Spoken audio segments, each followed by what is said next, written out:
Hey everyone, Nathan here, Absurd Being. Alright, Chapter 3, this is our last video on Chapter 3, the image of thought, and we will go through the 7th and the 8th postulates, and that'll be us for today. So the 7th postulate first, solutions.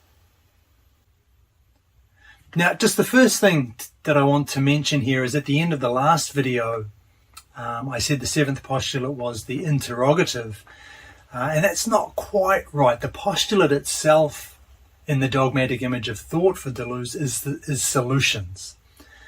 It has a lot to do with the interrogative, but the postulate itself, what is a part of this dogmatic image of thought is the solutions, the focus on the solutions, which will become clear as we go through this section anyway.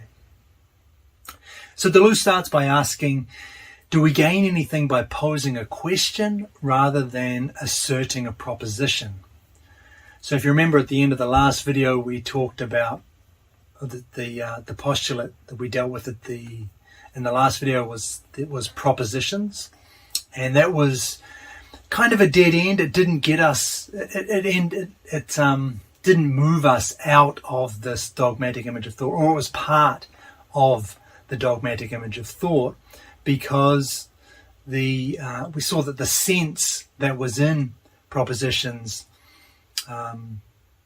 was in the end what Deleuze called a vapor. It had quasi-being. Propositions have quasi-being because we can never grasp the sense of what we're saying at the same as we're saying it.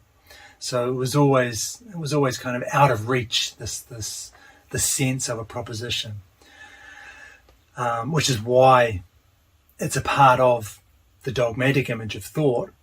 So moving on from propositions, then, can we make ground here by posing a question rather than just asserting a proposition?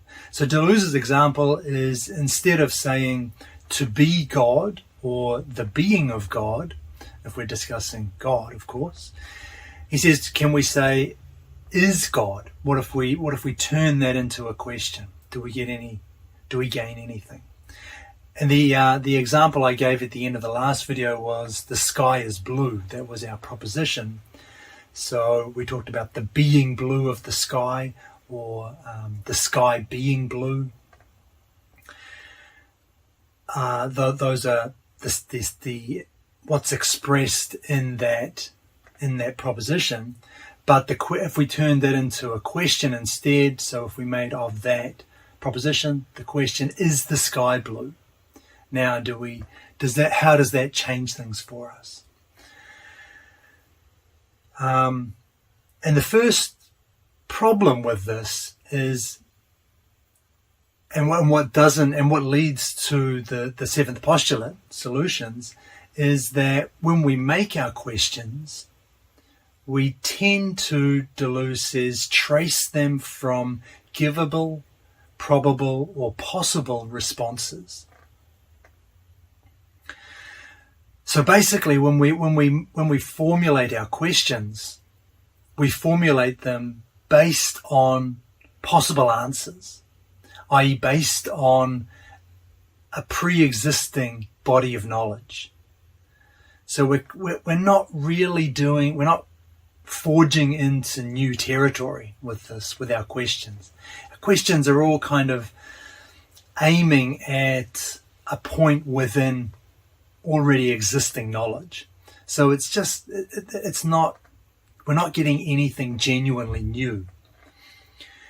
So anyway, there are a couple of things to say about that. Questions are usually traced from givable, probable, or possible responses. The first thing to say is that means our questions are based on propositions. So already that's a problem, because we're starting from propositions which we've already established don't get us out of this dogmatic image of thought. They don't get us to the transcendental ground of thinking. So if our questioning is based on propositions, then it is ultimately rooted in the dogmatic image of thought. So we don't escape it that way. And the second thing is that, like I said, it means our questions are always focused on something that we already know. That they never break out into new knowledge. They don't generate anything new, anything genuinely novel. And so he even says the question is formulated with the answer in mind, or the belief that it exists in another mind. So the answer's already there. We just have to find it. But if the answer's already there, you're not generating anything new. You're not breaking into any kind of new territory. And he even calls this kind of questioning, when we do question in this way, he says the question is being given ready-made. It's ready-made because it was just waiting for you to ask the question. The knowledge that already exists is just sitting there waiting for you to formulate the question, which will reveal perhaps a new perspective on something that we already know. But again, we're not breaking into new ground. Okay. So another part of this is that, well, it's really kind of saying the same thing, but just in a different way. Deleuze says we have to free ourselves from interrogating within the frame of a community. And that's kind of the idea I wanted to mention, the frame of a community, in which case questioning takes place in accordance with the propositions of the common empirical consciousness. And so when we question like this, we're questioning within already established boundaries. We have that frame of the community, the common empirical consciousness. We're not getting outside. We're not breaking out of the box to generate anything new here. And so I think there are two kind of broad problems associated with this, the dogmatic image of solutions. The first is that interrogation is derived from established knowledge. So we're letting our solutions in the form of existing knowledge and propositions guide the formulation of our questions. And related to that, interrogation arises then from the frame of a community. So we're not getting outside, we're not going beyond previous thinkers and already established knowledge. And the second problem is that we're focusing on the solutions. We're making our questions only in order to find solutions. So the questioning is not important. What's important in this model is the solution. And Deleuze wants to reverse that. What's important for Deleuze is the questioning, not so much the solutions. We'll come to that in a moment. But just dwelling on this idea for a little bit longer, that the idea that we focus on solutions here being a problem, it's like we think only to solve ready-made problems, which then disappear once we have the solution. And further, truth and falsehood only apply to solutions. So everything is kind of geared towards the solution. And that, as I mentioned before, for Deleuze, has it all backwards.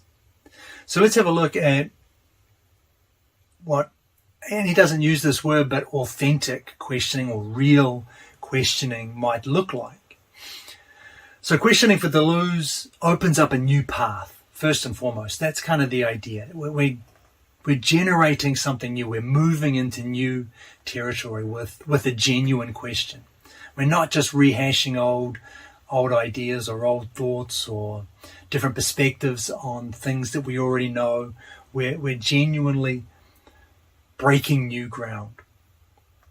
And importantly, the sense is in the problem, not the solution. So remember, we talked a lot about sense in the last video, and the way that sense was tied up with the expression as kind of a background in which the object part of the proposition could appear. And so that's the role that sense has. It gives context. And here, the problem is what gives context to the solution, which means that the solution comes out of the problem, which means that the problem is the main thing. The problem has to have the sense. If the sense is not contained in the problem, then your solution is not going to have any value. It's just going to be repeating the same old things. So the sense is in the problem itself. Now we're completely switching, turning our attention from the solution to the problem. And just dwelling on that a little bit more, sense, the transcendental ground of thought. That's something what we called it in the last video. We also called it the idea. And Deleuze even says here, problems are ideas themselves. So that's how important this is for Deleuze.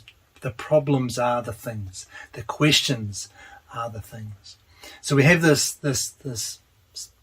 kind of idea. We've got the idea is not a good word to use there. We have this setup. We've got the ground, which is the problem, the question, and the solution, which arises on the ground within that, the sense of that problem, within the context that the problem traces, sets out. So interrogation, Deleuze says, dismembers and fully reveals a problem.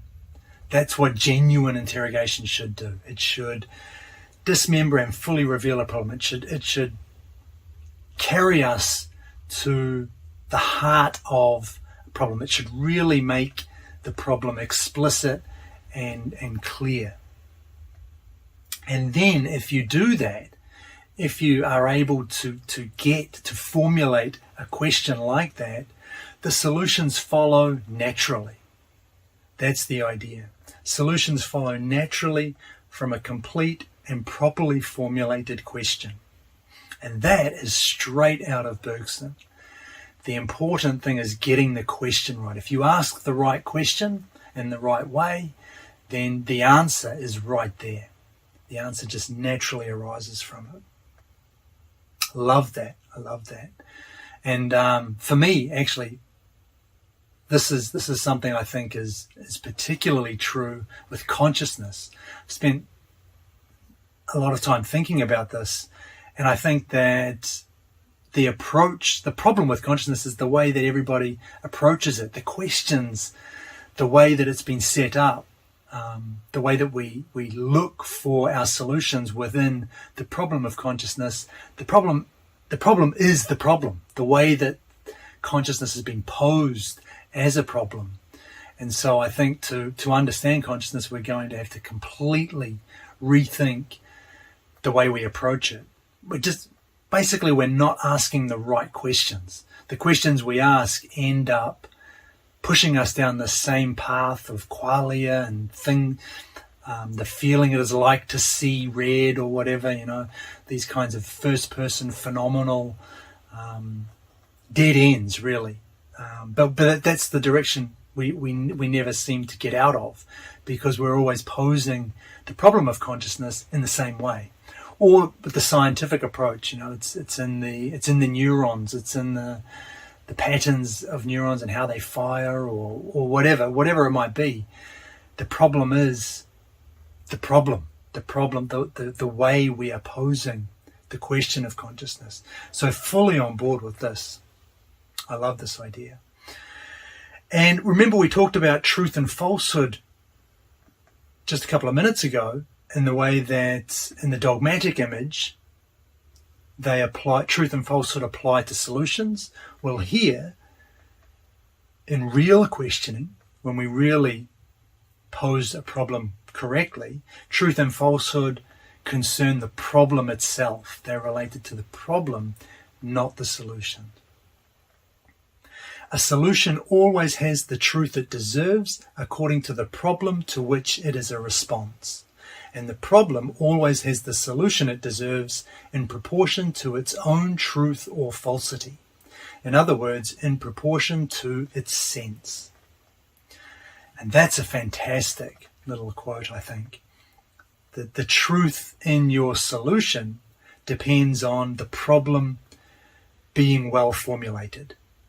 And the truth in the problem determines the quality of that solution.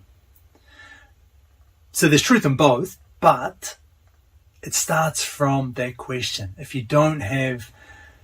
your question is not formulated well according to truth, if it's not truly formulated, maybe we could say, then you'll get an answer. You'll get a solution that is also not true, not truly thought through. That doesn't truly get to the heart of whatever it is you're investigating. And that's basically what I take from that quote. Everything comes back to the formulation of the problem. That's crucial here. So Deleuze also kind of steps back a little bit and then looks at propositions and problems, how these two things are related. And he says they are a difference in kind, not in degree. So propositions, from the last video, propositions are particular and they represent a determinate response. So they're singular, particular. They can represent a general response when a series of propositions are given. You can get a general response, but that's where propositions end. Particular or general. Problems, however, or ideas, is another word we could use there, are universal rather than particular, general. Problems are universal. And that just takes us back to this idea, ground and object. Problems as setting up the context, providing the sense in which the solution can arise and itself make sense, be true or false. So again, propositions and problems. Propositions get their sense, the ground within which they arise as true or false, from the problem which inspires them. And really, proposition is just another way of saying solution, right? Because solutions are propositions.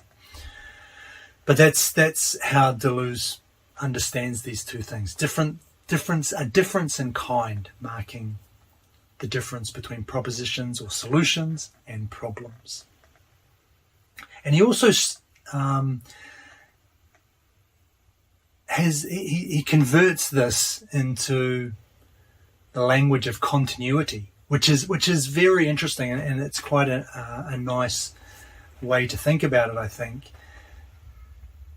He talks about solutions being discontinuities on the basis of a continuity which functions as an idea or the problem.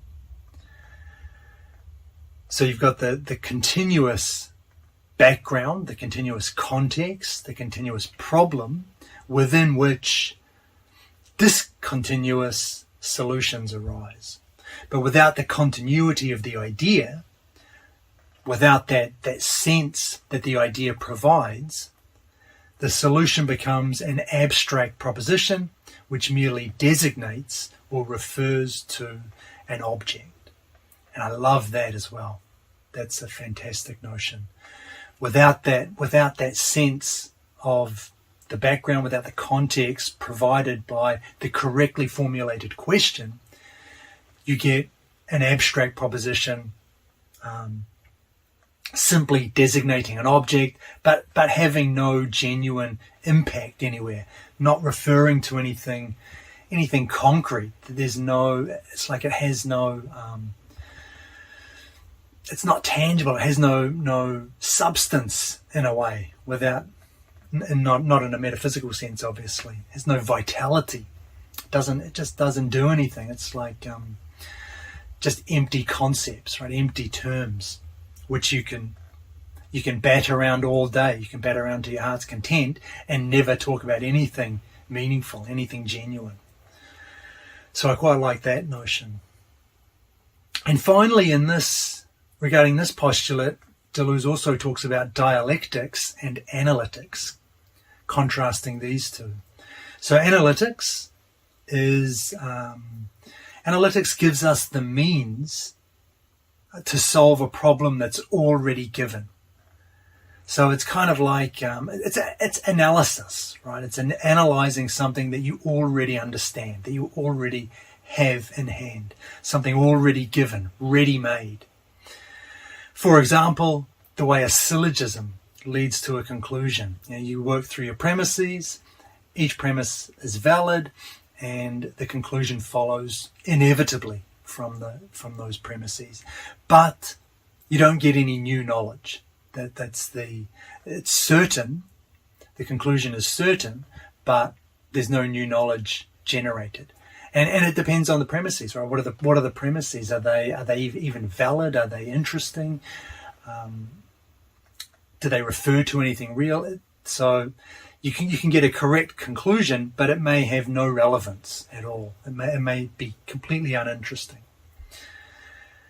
As opposed to dialectics, which Deleuze defines as the art of problems and questions. Like that, really like that. So finding something new. We're generating new knowledge here. We're looking to generate genuinely new insights. And this dialectics, the art of problems and questions, allows us to pose a question legitimately, which is all important.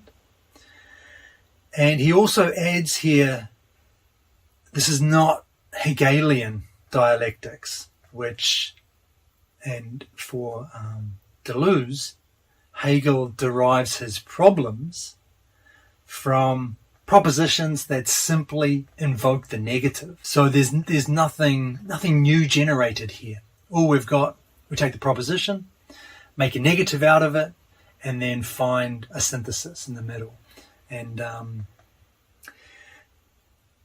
you can see how that has nothing of what Deleuze is talking about with his genuine questioning. It's all based on propositions. It's all based on things we already know, and that's why you do end up, I think, a little bit biased maybe, in Hegel. You do end up with just getting lost in pure concepts, getting lost in talk of abstract concepts that you can manipulate and play around with and substitute terms for, and you can do all of these interesting logical functions. You can perform those with this kind of approach, but you never get outside of that. You never get to anything genuine. You end up just postulating logical conceptual ideas like pure being, pure nothingness, or however and you can get to those through this approach, but you don't get outside of established knowledge. You're just playing around with it. You're shifting it around, if you like. And B, you're not talking about anything relevant, anything meaningful. It becomes kind of concept mongering. That's how the word I've used before. You're not actually describing anything real. You're talking completely in terms of abstract ideas that don't relate to anything in reality. And so Deleuze is just distinguishing himself when he says dialectics. He has nothing. He doesn't have, or he wants to separate himself from Hegelian style dialectics. Okay, so let's have a look at the 8th postulate, which is knowledge. So knowledge is thoroughly and fully empirical. It's all empirical for Deleuze. And it requires that the collaboration of the faculties be well regulated. So it's all about, it's fully wrapped up with the dogmatic image of thought, common sense, all of those propositions we've looked at. Common sense, goodwill, representation, everything that we've talked about in this chapter produces knowledge. And this is the 8th postulate. This is the final postulate in the dogmatic image of thought. Our kind of empirical approach to thinking. Knowledge is a part of this. And importantly, I said that knowledge requires that the collaboration of our faculties be well regulated. And what that means is that we can have a method for attaining knowledge. We can formulate a method to best acquire knowledge. And that's going to be, it's a little bit important a little bit later on. But just remember that idea. Acquiring knowledge is amenable to a method, formulating a method. And so opposed to this, then, Deleuze talks about learning instead of acquiring knowledge. So learning, what is learning for Deleuze?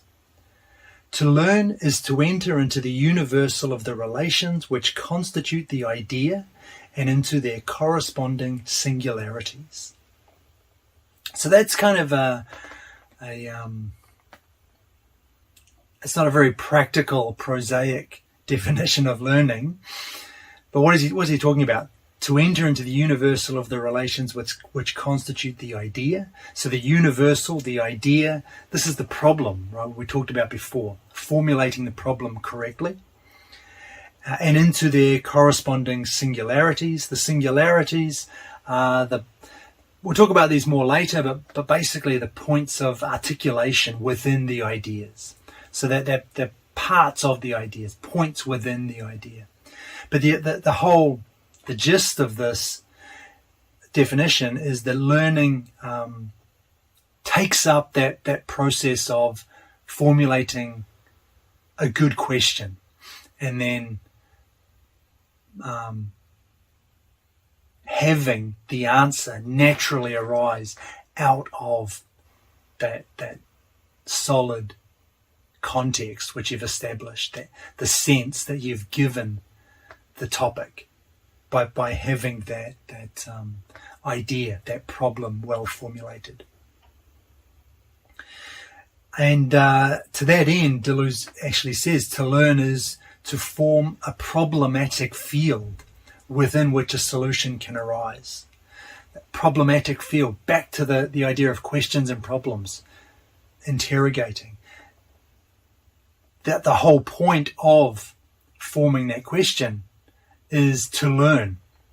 So when we are forming the question, when we're generating the solution out of it, this is the process of learning for Deleuze.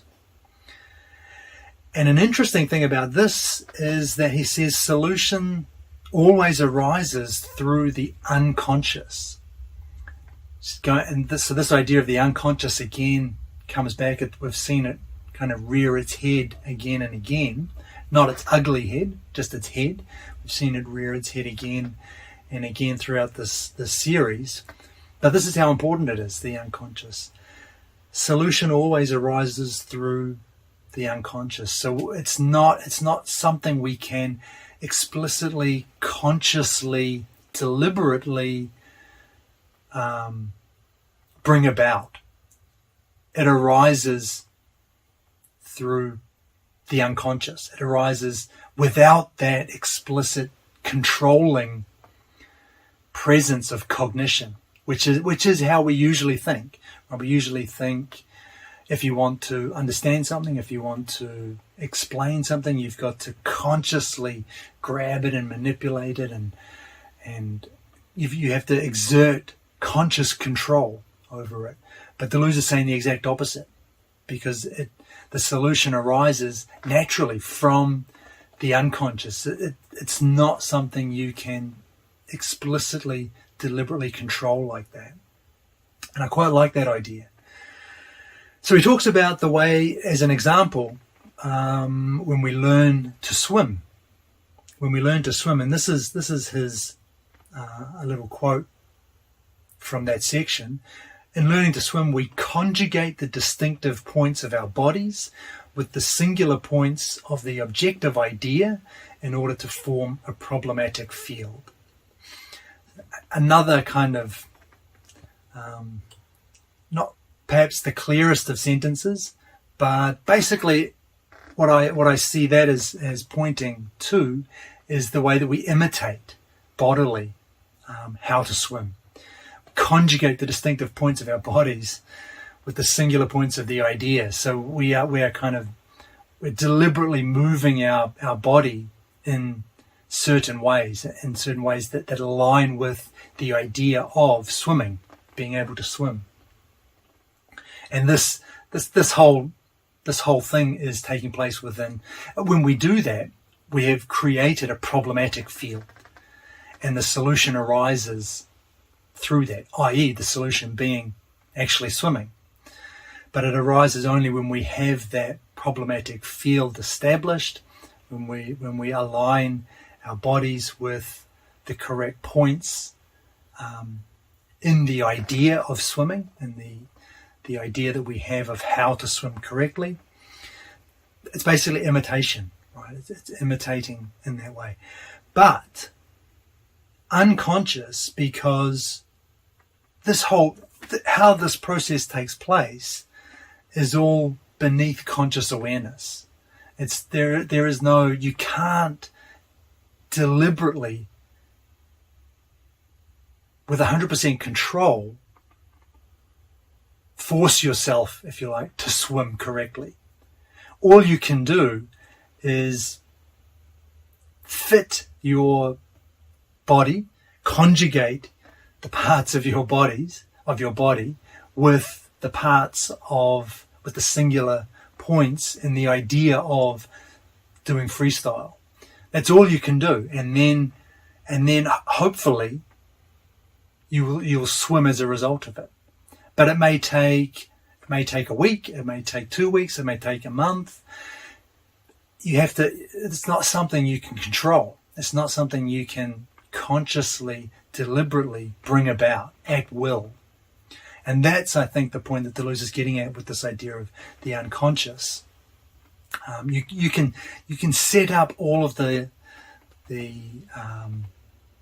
you can set the situation up so that it's kind of primed for success, primed for the solution, but you can't make it come about. You can't force it. It happens when it happens. And if it doesn't happen, you change something, maybe you do something slightly differently, but this is not a process that is entirely under conscious control. It really reminds me of something that Merleau-Ponty says in Phenomenology of Perception. Something I always remember. I really like this.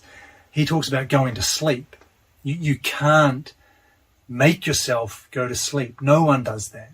Instead, all we can do is adopt the appropriate position for sleep. We slow our breathing, we quieten our thoughts, we lie on our backs or our sides, or however you do it. But that's all we can do, and then we just have to wait. We assume the position, we assume the mannerisms of sleep, and then just wait. And if it comes, it comes, and it usually does. But it's not something you consciously do to yourself. You don't go to sleep, as it were. Sleep comes to you. All you can do is set up the situation so that you're receptive to it. And it's the same kind of thing here. And this means, Deleuze says, that there's no method for learning. Only what is kind of a nice expression, a violent training. So learning, again, it's not consciously directed. It's not under conscious control. It kind of requires that you jump in at the deep end.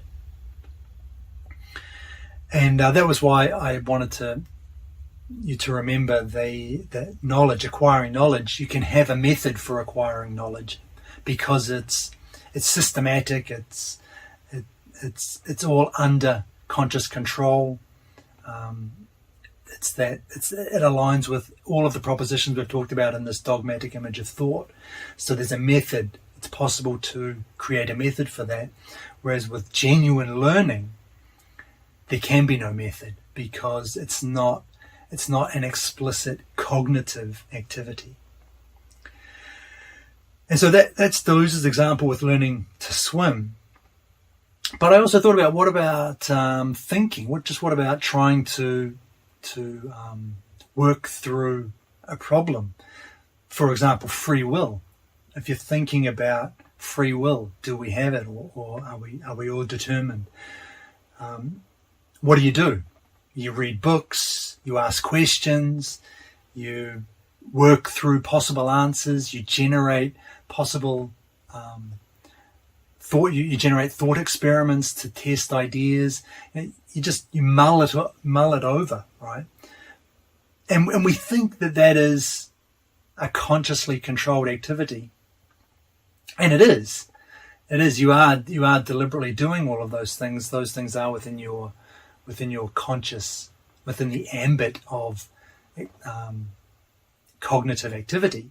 But when the solution comes, when the idea comes, that's not something that you can consciously control. All you can do is lay the groundwork. You can read the books. You can think about it all the time. You can ask yourself questions. You can do all of this stuff, and then you just have to wait. In a sense, you don't know when you're going to get that idea, that solution. Whether you're going to have that insight tomorrow or next week or 10 years from now. All you can do is set up, lay the groundwork, and then essentially wait, and that's when you get the idea. But we tend to gloss over that. We tend to think that's part of explicit conscious activity, but it isn't, right? It's outside of your controlling conscious mind. So I quite like that idea, the unconscious, and I'm liking it more and more the more I think about it. And just to wrap up this section on learning, Deleuze says that learning is the true transcendental structure which unites difference to difference, dissimilarity to dissimilarity, without mediating between them, and introduces time into thought, not in the form of a mythical past or former present, but in the pure form of an empty time in general. So that's how important learning is for Deleuze. It's the true transcendental structure. It takes us to the transcendental ground of thinking, not leaving us in this dogmatic image of thought like knowledge does. Knowledge doesn't get us out of that. Knowledge keeps us in this empirical understanding. And empirical here means the opposite of transcendental. So not getting beyond established knowledge that operates within the world. That's the thing with the transcendental. It's not that it's outside the world, but it's that it's constitutive. It's creative. It takes things in the world and generates a world from them. It takes things and it's that encounter with things that we talked about a few videos back, that genuine encounter which allows there to be objects in a world in the first place. That's what the transcendental means. And so it's opposed to the empirical, which kind of takes the world as ready-made and does stuff within it, but never gets to anything genuine, never really gets to the ground of it, never really understands this deeper truth behind the world that it talks about. So learning is the transcendental structure. Difference to difference. Yeah, learning takes place in that idea, and it's working with points of difference. It's all difference at that level. Nothing is being reduced to the same. The difference is being preserved, and the differences are being preserved, and the difference between the differences is all that is coming about. And that's what learning does. Learning preserves all of that, as opposed to representation, which is where you get that empirical level with the taking what's already established and just working within those boundaries, never getting outside that to break new ground, mediating away any differences that you find so that you get similarity and sameness everywhere. And I thought this was interesting. He says the learning introduces time into thought.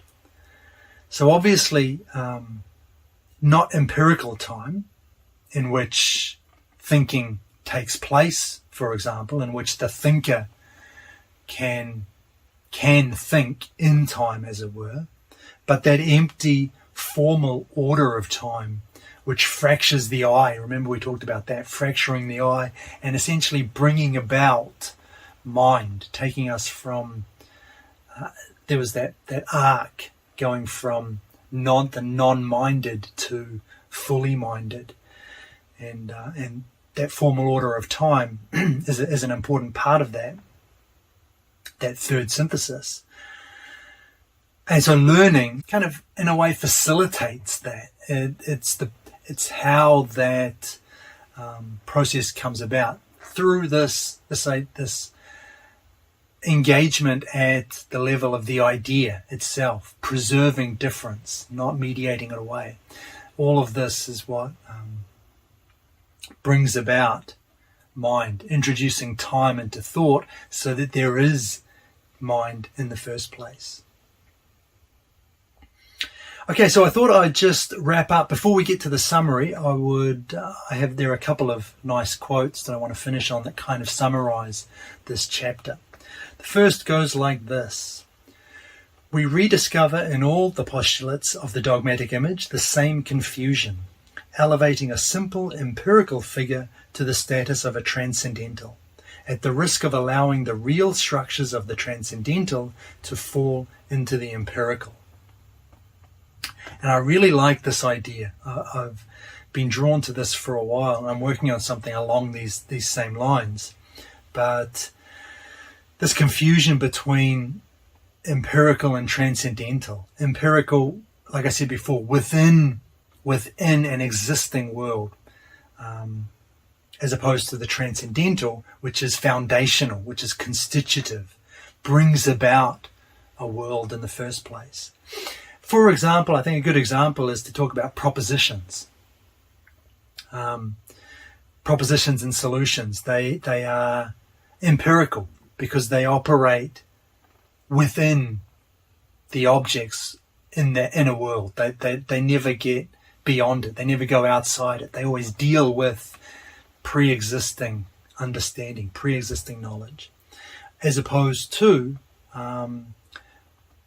problems, questions, which bring about a world, that they generate their own world, their own context, within which solutions that you could never have imagined if you stayed within the empirical can come about, can be brought about.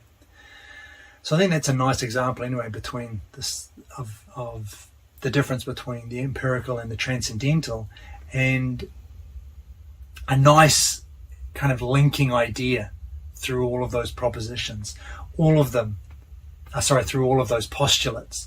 All of those postulates make that same error. They take what is empirical and treat it as transcendental, treat it as genuine thinking, as the genuine ground of thought, which they aren't. And so when you do that, you allow the genuine ground of thought, the real transcendental structures, they get overlooked, they get missed, and they get swept up into the empirical. So that's quite a nice idea. And the second quote, these postulates crush thought under an image which is that of the same and the similar in representation, but profoundly betrays what it means to think and alienates the two powers of difference and repetition. Okay, cool. So just standard Deleuze there, right? That's what this dogmatic image of thought does. It crushes thought under an image of that which is the same, that which is similar, mediates away all difference, and then you're left without the genuine transcendental structures which come from difference and repetition. So the act of thinking then for Deleuze, contrary to this dogmatic image of thought, is a thought without image. But what does that mean? What is such a thought? This is how Deleuze finishes this chapter. What is such a thought, and how does it operate in the world? A good question, and a question that will be answered in the next chapter, which for us will start in the next video. Let's have a look at a summary. So we started with the seventh postulate, which is solutions. And solutions, because they come about from a questioning, but it's a questioning which is derived from established knowledge. We talked about that frame of a community, there already being an established way of dealing with things, an established body of knowledge that we never get outside of if we remain beholden to the seventh postulate. So we form our questions, but we form our questions with regard to possible, probable, or givable responses, which means that there's nothing original. We don't get anything original here. It also means that our questioning is based on propositions, which is we saw was a problem in the last video. And our questioning here is also a problem because it's focused on solutions.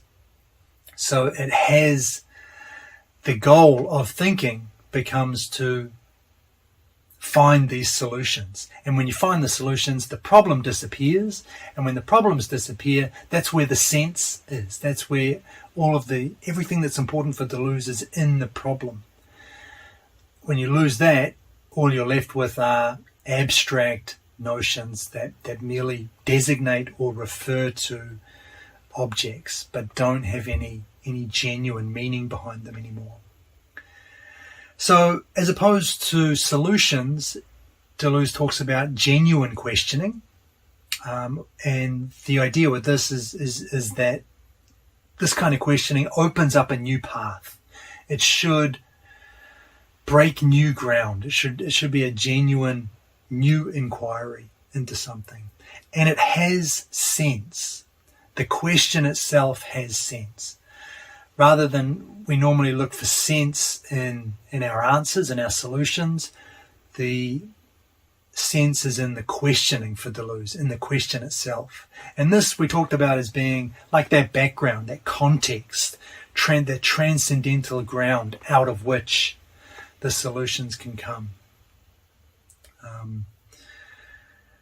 And we also looked at truth and falsity, and again, the dogmatic image of thought places truth and falsity in the solution, whereas genuine questioning sees truth and falsity as a part of the problem itself, the question itself.